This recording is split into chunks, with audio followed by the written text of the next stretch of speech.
पंतप्रधान नरेंद्र मोदी यांनी भोपाळमधील एका जाहीर सभेत UCC लागू करण्याची घोषणा केली आणि देशभरातील सगळ्यांच्या नजरा 2 महिन्यांहून अधिक काळ हिंसाचाराच्या आगीत जळणाऱ्या मणिपूरवरून UCCवर केंद्रित झाल्या आणि गोदी मीडियाच्या न्यूज चॅनल्सला बऱ्याच दिवसानंतर प्राईम टाईम डिबेटसाठी एक मास्टर स्ट्रोक मिळाला. असेही गोदी मीडियासाठी महागाई, बेरोजगारी, भ्रष्टाचार, कुपोषण यांसारखे जनतेचे मुद्दे हे किरकोळच आहेत. परंतु UCC लागू करण्याच्या घोषणेने सोशल मीडियावरही डिबेट युद्ध सुरू झाले.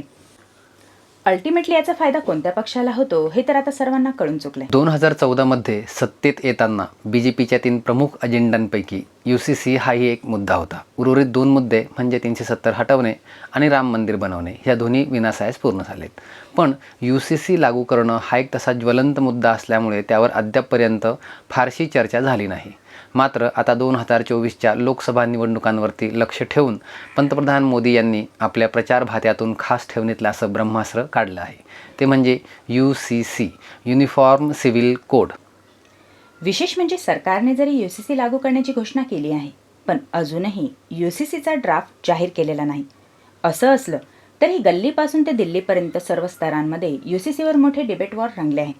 नागालँडमध्ये UCC लागू केल्यास नागालँडमधील सर्व 60 आमदारांची घरे जाळून टाकण्याचा धमकीवजा इशारा राज्यातील एका संघटनेने हस्ताक्षर करून लिखित स्वरूपात माननीय गृहमंत्री अमित शहांना दिला. त्यावर लागलीच प्रतिक्रिया देत गृहमंत्र्यांनी UCCमधून पूर्वोत्तर राज्यातील ईसाई आणि आदिवासींना वगळण्यात येईल असे आश्वासनही. दुसरीकडे झारखंडमधील आदिवासी संघटनांनी एकत्र येत 5व्या शेड्यूलचा वापर करून UCC लागू करण्याचा प्रयत्न करू नये असं केंद्र सरकारला सांगितलं आहे. तिसरीकडे AIMPLB all Indian Muslim personal law बोर्डनेही मुस्लिम अल्पसंख्याक समाजातर्फे UCCला विरोध केला आहे. याशिवाय UCCमुळे भारतात करोडो रुपयांचा टॅक्स टाळण्यासाठी सर्रास वापरला जाणारा HUF म्हणजेच हिंदू अनडिवायडेड फॅमिली वर काय परिणाम होतील हेही स्पष्ट नसल्याने अनेक हिंदूही UCCचे समर्थन करावे की विरोध या संभ्रमात आहेत. त्यामुळे 2024च्या लोकसभा निवडणुकीच्या उंबरठ्यावर मोदींनी बाहेर काढलेलं हे ब्रह्मास्त्र म्हणजे UCC समजून घेणं आवश्यक आहे. आणि हाच आपल्या आजच्या एपिसोडचा विषय आहे. UCC म्हणजे काय? UCC अंतर्गत नेमके कोणते मुद्दे आहेत? UCCमुळे हिंदू, मुस्लिम, शीख, ईसाई, आदिवासी व इतर समुदायांवरती काय परिणाम होतील? UCC खरंच आवश्यक आहे का? असल्यास अजूनपर्यंत ते लागू करण्यात का आले नव्हते? UCCमुळे कोणत्या समुदायावरती काय परिणाम होईल? या सर्व प्रश्नांची उत्तरे जाणून घेण्यासाठी हा एपिसोड शेवटपर्यंत नक्की बघा. नमस्कार फ्रेंड्स, मी डॉक्टर नितीन गायकवाड आणि मी डॉक्टर सुनीता गायकवाड. उलगुलांमध्ये तुमचं पुन्हा एकदा स्वागत आहे.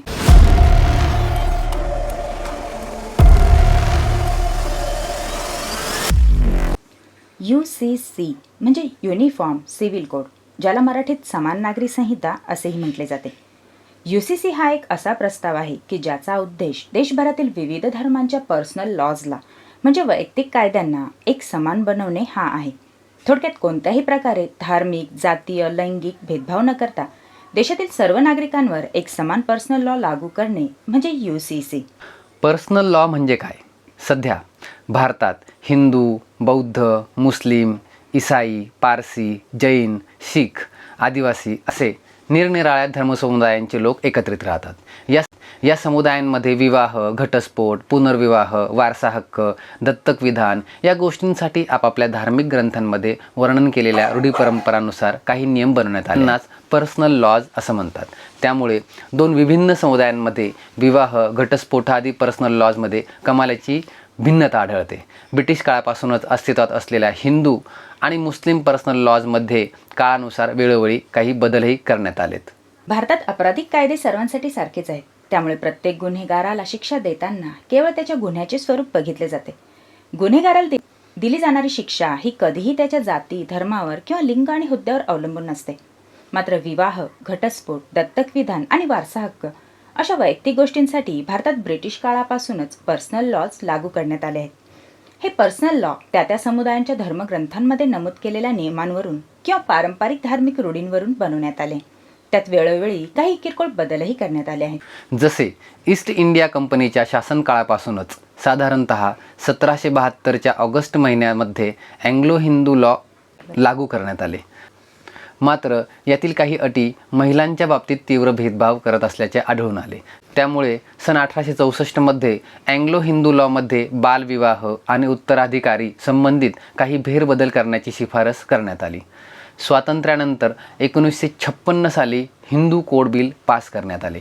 या बिल अंतर्गत हिंदू स्त्रियांना वडिलांच्या संपत्तीत वारसा हक्क मिळाला. तसेच हिंदू कोड बिलमध्ये हिंदू धर्मियांसह बौद्ध, जैन तसेच शीख समुदायांचा समावेश करण्यात आला आणि हे समुदाय याचा विरोधही करतात. मुस्लिम पर्सनल लॉ म्हणजे काय? मुस्लिम समुदायातील निकाह, तलाक, वारसा हक्क, पुनर्विवाह तसेच दत्तक विधानासाठी 1937च्या शरियत ॲप्लिकेशन ॲक्टचे पालन करत आला आहे. अर्थात काही मुस्लिम संघटना या कायद्याला स्त्रियांप्रती भेदभावपूर्ण व अन्यायकारक असल्याचे सांगून विरोधही दर्शवत असतात. 2017 साली सुप्रीम कोर्टने मुस्लिम पर्सनल लॉमध्ये असलेल्या 3 तलाक पद्धतीला असंविधानिक असल्याचे घोषित केले. त्यानंतर 2019मध्ये संसदेने मुस्लिम महिला विवाह अधिकार संरक्षण हे बिल पास केले. या कायद्यानुसार मुस्लिम समुदायात प्रचलित असलेल्या 3 तलाक या पद्धतीला असंविधानिक आणि कायद्यानुसार गुन्हा ठरवण्यात आले. मुस्लिम समुदायातर्फे या बिलाला विरोध करण्यासाठी अनेक आंदोलनेही केली गेली. हे बिल मुस्लिम पर्सनल लॉला कमजोर करत असल्याचे मुस्लिम समुदायाचे म्हणणे आहे. थोडक्यात सांगायचे तर स्वातंत्र्यपूर्व काळापासूनच जेव्हा जेव्हा एखाद्या विशिष्ट धर्माच्या पर्सनल लॉमध्ये सुधारणा करण्यात आल्या तेव्हा संबंधित धर्मातील बहुतांश सदस्यांनी त्याला विरोधच केला आहे. त्यामुळे UCC हा एक मोठा वादग्रस्त राजनैतिक मुद्दा आहे. भारतीय संविधानातील कलम 44 नुसार समान नागरी कायद्याचा उल्लेख करण्यात आला आहे. हा भाग संविधानाच्या मार्गदर्शक तत्वांमध्ये येतो. संविधानातील मूलभूत अधिकारांचे उल्लंघन झाल्यास त्यावर दाद मागता येते किंवा त्यातील एखाद्या तरतुदीची अंमलबजावणी होत नसल्यास त्यासाठी न्यायालयाकडे याचिकाही दाखल करता येते. मार्गदर्शक तत्वांच्या बाबतीत मात्र ही गोष्ट लागू होत नाही. त्यामुळे मार्गदर्शक तत्वांअंतर्गत नमूद केलेल्या गोष्टी लागू करण्याची संपूर्ण जबाबदारी तत्कालीन सरकारची असते आणि त्यासंबंधी सरकारला नागरिकांवर कोणतीही जबरदस्ती करता येत नाही. शिवाय संविधानातील मूलभूत अधिकारांच्या कलम 25 ते 28 नुसार प्रत्येक भारतीय नागरिकाला आपले धार्मिक नीतिनियम, धार्मिक अधिकार तसेच धर्माचे अनुसरण करण्याचे पूर्ण स्वातंत्र्य देण्यात आले आहे. जोपर्यंत तुम्ही देशातील अन्य धार्मिक समुदायांना, देशाच्या एकात्मतेला तसेच देशाच्या कायदा व सुव्यवस्थेला बाधा उत्पन्न करीत नाहीत तोपर्यंत तुम्हाला तुमच्या मनपसंत धर्माचे अनुसरण करण्याचे पूर्ण स्वातंत्र्य संविधानाने दिले आहे. साहजिकच जेव्हा जेव्हा समान नागरी संहिता हा विषय समोर येतो तेव्हा विभिन्न धार्मिक समुदाय UCCला आपल्या धर्मस्वातंत्र्याच्या संविधानिक मूलभूत अधिकारावर हल्ला समजून विरोध दर्शवतात. याच कारणास्तव वेळोवेळी शिफारस करण्यात आलेल्या समान नागरी संहिता किंवा UCC मुद्द्यावर अद्यापपर्यंत कोणतेही ठोस पाऊल उचलता आले नाही. मात्र तरीही देशात वेळोवेळी UCC लागू करण्यासंबंधी मागणी केली जाते. विशेषतः या मुद्द्यावर BJP सुरुवातीपासूनच आक्रमक राहिली आहे. 2019च्या BJPच्या घोषणापत्रात सत्तेत आल्यास UCC लागू करू हेही एक आश्वासन दिले गेले. त्यांच्या मते UCCमुळे देशातल्या भिन्न धर्मसमुदायांमध्ये समानता निर्माण होईल. अर्थात त्यांचा मुद्दा तसा बरोबरच आहे. परंतु इथे प्रश्न आहे, UCC लागू करण्यामागे सरकारचा नेमका खरा उद्देश काय? BJP समर्थक UCCचेही समर्थन करतात. मात्र त्यातील बहुतेकांना असे वाटते की UCCमुळे हिंदूंना फायदा हो न हो पण मुसलमानांना मात्र चांगलीच अद्दल घडेल. विरोध करणाऱ्यांच्या मते UCC हा कायदा देशातील मागासवर्गीय व अल्पसंख्याकाच्या दृष्टीने असंविधानिक व अन्यायकारक ठरेल. असे असले तरीही UCCची शिफारस पार ब्रिटिश काळापासूनच केली जात असल्याचे आढळते. 1835 साली ब्रिटिश शासनातर्फे भारतातील आपराधिक व नागरी कायद्यांमध्ये एक समानता आणण्याची शिफारस करण्यात आली. मात्र त्यावेळीही हिंदू आणि मुस्लिम पर्सनल लॉजला यातून वगळण्यात आले होते. कारण ब्रिटिश भारतामध्ये केवळ व्यापारासाठी आले होते आणि आपल्या वसाहती क्षेत्रातील मूळ रहिवाशांच्या धार्मिक अधिकार व नीतिनियमात हस्तक्षेप न करण्याचे शहाणपण त्यांना अनुभवातून आले होते. साहजिक त्यामुळे ब्रिटिशांनी आपल्या स्वार्थाच्या दृष्टीने आवश्यक तितकेच कायदेशीर बदल घडवून आणले. स्वातंत्र्योत्तर काळामध्येही सुरुवातीपासूनच UCC हा वादग्रस्त मुद्दा बनला आहे. नेहरूंनीही UCC आवश्यक असल्याचे मान्य केले होते. मात्र त्याची अंमलबजावणी करण्याकरता भारतीय समाज अजून तयार नसल्याचे सांगत UCCला थंड बस्त्यात बांधले गेले. खुद्द डॉक्टर बाबासाहेब आंबेडकर हे देखील UCCचे खंदे समर्थक होते. मात्र ही गोष्ट ऐच्छिक असावी, कोणावरही जबरदस्ती UCC लागू करू नये असेही त्यांचे मत होते. 1985 साली मात्र एका कोर्ट केसमुळे UCC पुन्हा एकदा चर्चेत आले. ती केस म्हणजे शाहबानो केस. इंदोर येथे राहणाऱ्या शाहबानो यांचा विवाह मोहम्मद अहमद खान या श्रीमंत वकिलाशी झाला. त्या दोघांना 5 मुलेही झाली. मात्र लग्नाच्या 14 वर्षानंतर मोहम्मद खान यांनी एका तरुण स्त्रीशी दुसरा विवाह केला. आपल्या दोन्ही पत्नी आणि मुलांसह काही वर्ष एकत्र राहिल्यानंतर मोहम्मद खान यांनी शहाबानोला तलाक देत आपल्या 5 मुलांसह घराबाहेर काढले. त्यावेळी शहाबानोचे वय 62 वर्ष होते.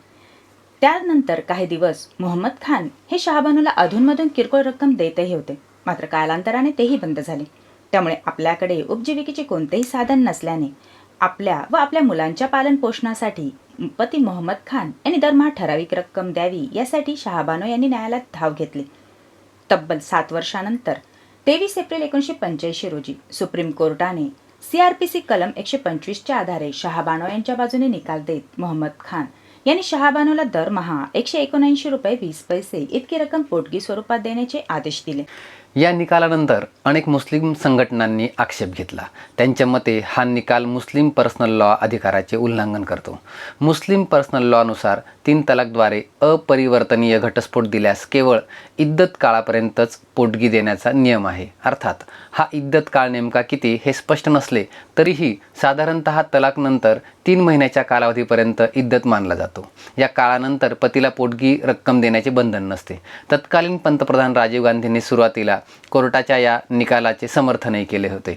मात्र त्यानंतर झालेल्या काही राज्यांमधील निवडणुकीत काँग्रेसचा पराभव झाल्याने त्यांनी आपले समर्थन मागे घेत मुस्लिम समुदायाला सुप्रीम कोर्टाचा निकाल पलटवण्याचे आश्वासन दिले. त्यानुसार 1986 साली राजीव गांधी सरकारने पूर्ण बहुमताने मुस्लिम महिला घटस्फोट संबंधित अधिकार संरक्षण कायदा संसदेत संमत करून घेतला. या कायद्यानुसार घटस्फोटित मुस्लिम महिलांना पतीकडून मिळणारी रक्कम इद्दत काळापर्यंतच मर्यादित केली गेली आणि शहाबानो प्रकरणाचा निकाल सौम्य केला गेला. तत्कालीन जनता पक्ष आणि काही हिंदुत्ववादी संघटना तसेच महिला मानवाधिकारांचं समर्थन करणाऱ्या मुस्लिम तसेच अन्य संस्थांनी या बिलाला जाहीर विरोध दर्शवला. जनता पक्षाने काँग्रेसवर मुस्लिम तुष्टीकरण करत असल्याचे आरोप केले. पुढे हाच जनता पक्ष BJP नावाने ओळखला जाऊ लागला आणि आजही BJPद्वारे काँग्रेसवर तेच आरोप केले जात आहेत. BJP UCCचा कट्टर समर्थक आहे.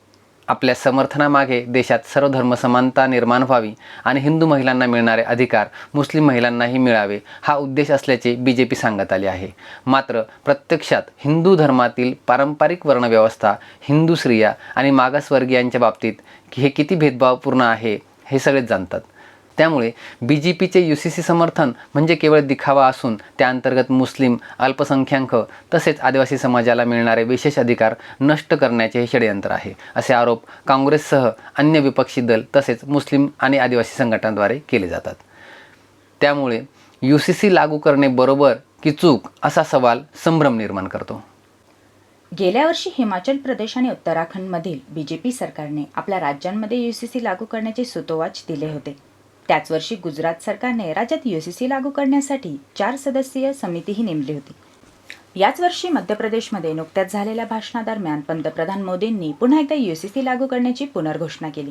त्यामुळे सध्या देशामध्ये UCC समर्थक आणि UCC विरोधक असे 2 गट निर्माण झाले आहेत. विशेष म्हणजे सरकारतर्फे अद्याप UCCचा ड्राफ्ट जाहीर झालेला नाही. त्यामुळे UCC अंतर्गत सरकारला कोणकोणत्या सुधारणा अपेक्षित आहेत हे स्पष्ट होत नाही. आणि तरीही या घोषणेनंतर मुस्लिम तसेच आदिवासी संघटनांनी UCCमधून आपल्याला वगळण्यात यावे अन्यथा तीव्र आंदोलने केली जातील असे केंद्र सरकारला सांगितले आहे. संविधानातील मार्गदर्शक तत्वात कलम 44 नुसार देशात समान नागरी संहिता लागू करण्यासाठी योग्य प्रयत्न करण्याचा उल्लेख आहे. मात्र ही गोष्ट तितकीच खरी आहे की आजपर्यंत UCCसाठी कोणताही ठोस आणि आदर्श मसुदा बनवण्यात आलेला नाही. सध्या भारतात समान नागरी संहितेचे पालन करणारे गोवा हे एकमेव राज्य आहे. 1870मध्ये लागू करण्यात आलेला गोवा नागरी संहिता हा कायदा 1867च्या पोर्तुगीज नागरिक संहितेवरती आधारित आहे. 1961 रोजी गोवा स्वतंत्र झाल्यानंतरही गोवा नागरी संहिता कायम ठेवण्यात आली. मात्र गोवा नागरी संहिता देखील परिपूर्ण नाही. या कायद्याअंतर्गत असलेले विवाह आणि घटस्फोटासंबंधी नियम महिलांविरोधी असल्याचे आरोप पूर्वीपासूनच होत आले आहेत. जसे गोवा नागरिक संहितेनुसार हिंदू पुरुषांना काही विशिष्ट परिस्थितीत दुसरा विवाह करण्याचा अधिकार दिला आहे. अशा पुरुषाची पत्नी जर तिच्या वयाच्या 25व्या वर्षापर्यंत मुलाला जन्म देऊ शकली नाही तर त्या पुरुषाला कायद्याने दुसरा विवाह करता येतो. नव्या सुधारणेनुसार वयाच्या 30 वर्षापर्यंत ही वयोमर्यादा वाढवलेली आहे. भारतात इतर राज्यांमध्ये हिंदू धर्मात धर्मपत्नी असताना दुसरा विवाह करणे हा कायदेशीर गुन्हा समजला जातो. तसेच हिंदूंसाठी केवळ पत्नीच्या विचाराच्या आधारे घटस्फोटाची परवानगी दिली जाते. तसेच गोवा समान नागरिक संहितेनुसार सिव्हिल रजिस्टरकडून ना हरकत प्रमाणपत्र मिळाल्यानंतरच रोमन कॅथोलिक त्यांचा विवाह चर्चमध्ये करू शकतात. इतरांसाठी विवाहाचा पुरावा म्हणून केवळ विवाहाची नागरी नोंदणी आवश्यक असते. तसेच चर्चमध्ये विवाह करणाऱ्या कॅथलिकांना नागरिक कायद्यानुसार घटस्फोटाच्या तरतुदींमधून वगळण्यात आले आहे. याशिवाय दत्तक आणि अनौरस मुलांच्या बाबतीतही गोवा नागरी संहितेमधील कायद्यांमध्ये असमानता आढळते.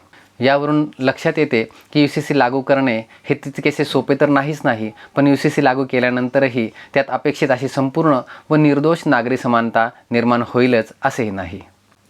मात्र BJPने सुरुवातीपासूनच UCCचे समर्थन करत आपला अजेंडा स्पष्ट केला आहे. याउलट काँग्रेससहित इतर विपक्षी दल UCC बाबत आपले स्पष्ट मत सांगण्याचे टाळतात. काही कायदेतज्ञ आणि मानवाधिकार संरक्षण समर्थन करणाऱ्या बुद्धिजीवींच्या एका वर्गाचे तर असे मत आहे की सरकारने UCC लागू करण्याऐवजी केवळ लिंग भेदभाव करणाऱ्या कायद्यांमध्ये सुधारणा केल्यास आपोआपच UCCमध्ये अपेक्षित असलेले समानत्व निर्माण होऊ शकेल. ह्याची अनेक उदाहरणे देता येतील, ज्याप्रमाणे बालविवाह, सती प्रथा यांसारख्या धार्मिक कुप्रथा कायद्याच्या सहाय्याने नष्ट करण्यात आल्या. कायद्याने स्त्रियांना वडिलांच्या संपत्तीत हक्क मिळू लागला.